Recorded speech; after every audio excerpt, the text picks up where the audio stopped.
ওই হারিয়েছে, এটার জন্য দায়ী, সে সেটার জন্য দায়ী।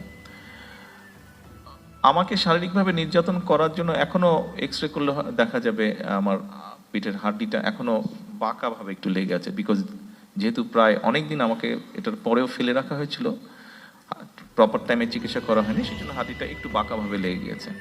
4 সপ্তাহ, 3 থেকে 4 সপ্তাহের মধ্যে হাড্ডি জোড়া লেগে যায়, হিউম্যান হাড্ডি, আপনারা জানেন বোধহয়।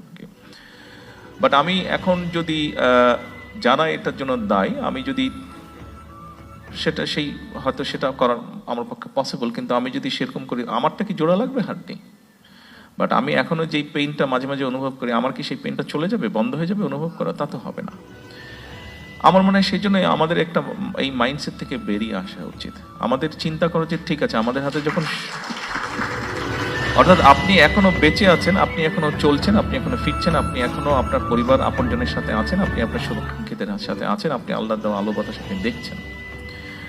আমার মনে হয় আমাদের চিন্তা করা উচিত এভাবে যে আমরা অ্যাকচুয়ালি এখন কি কন্ট্রিবিউট করতে পারি for the nation and for the people, for the country. এইভাবে আমাদেরকে বোধহয় বিষয়টা একটু চিন্তা করা উচিত। হ্যাঁ, আমার এই ক্ষতি হয়ে গেছে, ইন রিটার্ন আমার এটা পেতে হবে, বা এটা থেকে বোধহয় একটু আমাদের অবস্থান পরিবর্তন করা উচিত। এই কথাটা আপনাদেরকে বলছি।